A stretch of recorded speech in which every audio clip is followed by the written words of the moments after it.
নমস্কার বন্ধুরা, সবাইকে অনেক অনেক ভালোবাসা জানিয়ে আরেকটি নতুন ব্লগ শুরু করছি। আশা করি সবাই খুব ভালো আছেন, সুস্থ আছেন। আজ কালী পুজো, অনেকের কাছে আবার দীপাবলি, আর দীপাবলি মানেই তো আলোর উৎসব, তাই না? দুর্গা পুজো, লক্ষ্মী পুজো এসবের শেষে সকল বাঙালিরই একটু মনটা খারাপ লাগে, কিন্তু কালী পুজো কিন্তু সেই সমস্ত মন খারাপকে ধুয়ে মুছে সাফ করে দেয়।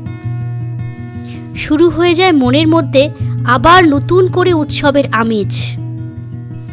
এই সময়টা ওয়েদারটাও কিন্তু অদ্ভুত রকম সুন্দর থাকে। শীত আসবো আসবো করেও আসে না, আর গ্রীষ্ম যাবো যাবো করেও যায় না। দুর্গা ঠাকুরকে বিদায় জানিয়ে কালী ঠাকুরকে বরণ করার পালা। আর এই হলো আমাদের বাড়ি, একটু টুনি লাইট দিয়ে সাজিয়েছি। আর আজ তো কালী পুজো, মোমবাতি তো একটু ধরাতেই হবে, তাই একটু চেষ্টা করছি মোমবাতি দিয়ে বাড়িটাকে সুন্দর করে সাজিয়ে তোলার। যতই আপনি টুনি লাইট লাগান না কেন, মোমবাতির সৌন্দর্য কিন্তু আজকের দিনে একটা অন্যরকম অনুভূতি যোগ করে।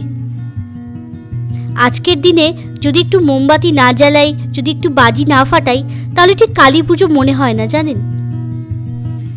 আসলে সারা বছর তো এইভাবে আনন্দ করার সুযোগ খুব একটা পাওয়া যায় না, সেই জন্যই কোনো সুযোগটাকেই ঠিক হাতছাড়া করতে ইচ্ছে করে না।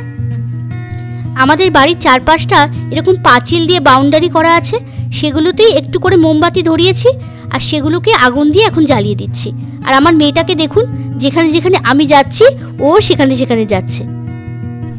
তন্ময় আমাকে বলল যে আমি সমস্ত মোমবাতিগুলোকে আটকে দিচ্ছি, তারপর তুমি সেগুলোকে আগুন দিয়ে জ্বালিয়ে দিও, তাহলে বেশি সুবিধা হবে। চারপাশটা যখন তাকাচ্ছি এত সুন্দর দেখতে লাগছে, সমস্ত বাড়িতে মোমবাতি জ্বালিয়েছে, টুনি লাইট জ্বালিয়েছে, বাজির আওয়াজ পাওয়া যাচ্ছে, এক অন্যরকম অনুভূতি। আসলে সত্যি কথা বলতে কি জানেন, বাঙালির 12 মাসে 13 পার্বণ, কোনো পার্বণকেই কিন্তু বাঙালি ছাড়তে রাজি নয়। আর এই যে আমার মেয়ের সঙ্গে যাকে দেখছেন, উনি হলেন আমার শ্বশুরমশাই, মানে আমার মেয়ের দাদু। দাদুর সঙ্গে বাজি ফাটানোর আনন্দই কিন্তু আলাদা। দেখুন, এতক্ষণ কিন্তু আমার পিছনে ঘুরঘুর করছিল, যেই দাদু এসে গেছে আমাকে আর চিনতেই পারছে না। এখনই সিঁড়িটার উপরে একটু মোমবাতি ধরিয়ে দিচ্ছি, বেশ ভালো লাগে। থাকে থাকে একটু মোমবাতি দিলে দেখতে ভীষণ ভাল লাগে, তাই ভাবলাম একটু থাকে থাকে মোমবাতিগুলো দিয়ে জ্বালিয়ে দিই। বেশি একটা দেরি করা যাবে না, তাই একটু তাড়াতাড়ি করার চেষ্টা করছি। আসলে আমরা আজকে একটু ঠাকুর দেখতে যাব। মাম্মামের বাবা অনেকগুলো বাজি কিনে নিয়ে এসেছে, জানেন? সেগুলো ফাটানোর জন্য আমার মেয়ে একেবারে ব্যস্ত হয়ে আছে। সমস্ত জায়গায় মোমবাতিগুলো ধরানো হয়ে গেছে, তাই একটু ঘুরে ঘুরে দেখছিলাম যে সব জায়গায় মোমবাতিটা ঠিকঠাক দেওয়া হয়েছে নাকি, কোনো জায়গায় বাদ পড়ে গেল নাকি। আবার বেশ হালকা ঠান্ডা ঠান্ডা ভাবও লাগছে, জানেন? মনে হচ্ছে গায়ে একটা কিছু দিলে বোধহয় ভালো হতো, কিন্তু বাজি ফোটাবো, গায়ে আবার দিলে আগুন ধরে যেতে পারে। আপনি বাচ্চাদেরকে যতই বাজি কিনে দেন না কেন, এই তারাবাতি আর রং মশালের মাধুর্যই কিন্তু আলাদা।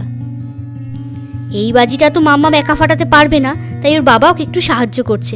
দেখুন কি সুন্দর না? আসলে সত্যি কথা বলতে কি জানেন, আমি একটু বাজি ফাটাতে ভয়ই পাই, সেই জন্যেই মাম্মামের বাবা বাজি ধরাচ্ছে আর আমি সেটাকে একটু ভিডিও করছি। আর এই হলো আমাদের বহু পরিচিত চরকি। আমরা এই বাজিটাকে চরকিই বলি, আপনারা কি বলেন একটু কমেন্ট সেকশনে আমাকে জানাবেন। মাম্মামকে তৈরি করিয়ে আমি রেডি হয়ে বেরিয়ে পড়েছি একটু ঠাকুর দেখার উদ্দেশ্যে। চলে এসেছি হাবড়ায় ঠাকুর দেখতে।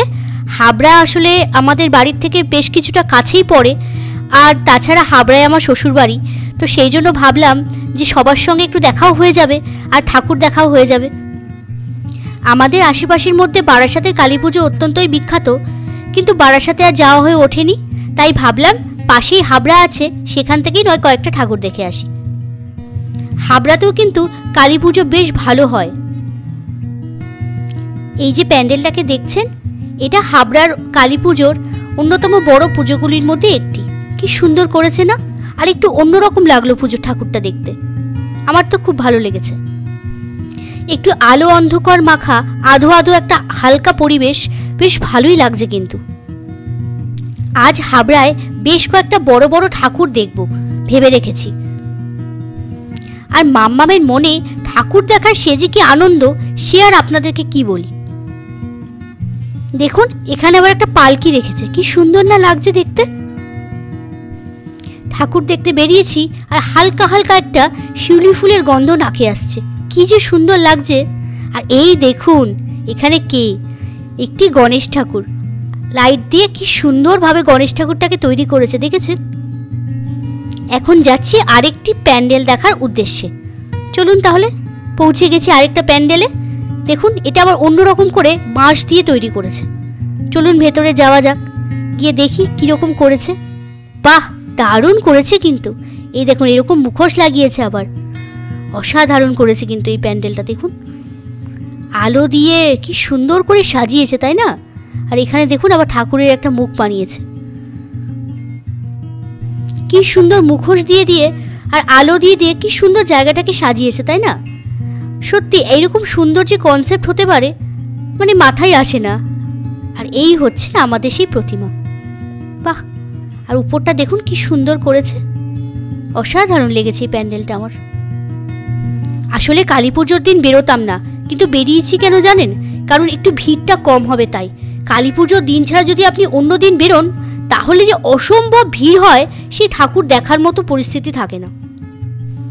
তাও তো হাবড়ায় ঠাকুর দেখা যাচ্ছে, আপনি যদি বারাসাতে ঠাকুর দেখতে যেতেন তাহলে একটি ঠাকুরও ঠিক করে দেখতে পেতেন না, এতই বেশি ভিড় হয় জানেন। আর যদি আপনি কষ্টে সৃষ্টে ঢুকেও পড়েন তাহলে আপনাকে সেই প্যান্ডেলে দুদণ্ড দাঁড়াতেও দেবে না, মানে ঠিক করে ঠাকুরও আপনি দেখতে পাবেন না। দেখুন কি সুন্দর লাইটিংটা করেছে না, একটা প্যান্ডেলে যাওয়ার রাস্তা এটা, এরকম স্টার দিয়ে সুন্দর লাইটিংটা করেছে। আর এই হচ্ছে সেই প্যান্ডেলটা, দেখুন এটাও কিন্তু চমৎকার করেছে। চলুন তাহলে আস্তে আস্তে ভেতরে ঢুকে দেখা যাক কেমন করেছে। এইটিও কিন্তু হাবড়ার কয়েকটি বিখ্যাত বড় বড় পুজোগুলির মধ্যে একটি। কি অসাধারণ করেছে না প্যান্ডেলটা। এটার কনসেপ্টটা কিন্তু আবার একটু আলাদা। আসলে এখন তো সবই থিম পুজো হয়। আমাদের পাড়ায় আগে ছোট্ট করে একটি কালী পুজো হতো জানেন, অবশ্যই এখনো হয়, তবে আগে যে পুজোয় আনন্দ হতো আমাদের পাড়ায় সেই আনন্দ কিন্তু এখন আর হয় না। সারা রাত জেগে উপোস করে ঠাকুরের পুজো দেখা, ভোরবেলা প্রসাদ খাওয়া, তারপর ঠাকুরকে বিসর্জন দিতে যাওয়া, সে এক অন্য রকমের আনন্দ জানেন। আজকালকার ছেলেমেয়েরা বুঝি সেই সমস্ত স্বাদ আর পেল না। আমরা প্যান্ডেলের ভিতরে ঢুকে পড়েছি, আর প্যান্ডেলের চারপাশটা দেখুন কি সুন্দর করেছে। আর এখানে একটা বিশাল বড় শিবলিঙ্গ করেছে, আর পাশে কিন্তু নন্দী মহারাজও আছেন। আর এখানে দেখুন মাম্মাম প্রচন্ড রকম দুষ্টুমি করছে। আসলে বাচ্চা কাচ্চা নিয়ে না কোনো জায়গায় গিয়ে আপনি শান্তি পাবেন না। চলুন তাহলে প্রতিমাকে একটু দর্শন করে আসি। আর দেখেছেন কি সুন্দর লাইট দিয়ে সাজিয়েছে। আর এই হলো প্রতিমা, অসম্ভব সুন্দর করেছে এই প্যান্ডেলটাও। দেখুন এরকম সুন্দর সুন্দর মুখোশ দিয়ে সুন্দর সুন্দর করে সাজিয়েছে, আর বাঁশ দিয়ে, আমার মনে হয় সম্ভবত বাঁশের কাজ হবে এটা, খুবই ভাল লাগছে দেখতে। আর এই হলো আমাদের প্রতিমা।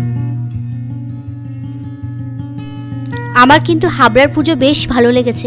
আপনাদের কেমন লেগেছে আমাকে একটু কমেন্ট সেকশনে কমেন্ট করে জানাবেন কিন্তু। আর এই হলো প্যান্ডেলের উপরের অংশটা, এরকম সুন্দর ঝাড়বাতি দিয়ে সাজিয়েছে। আর এই হলাম আমি আর আমার মেয়ে, এই যে দাঁড়িয়ে আছি ঠাকুরের সামনে। আর এই যে ছোট্ট ঠাকুরটাকে দেখছেন, এই ঠাকুরটাই পুজো হবে। চলুন আপনাদেরকে আজকে একটু হাবড়া দুর্গা মণ্ডপটা দর্শন করিয়ে নিয়ে আসি।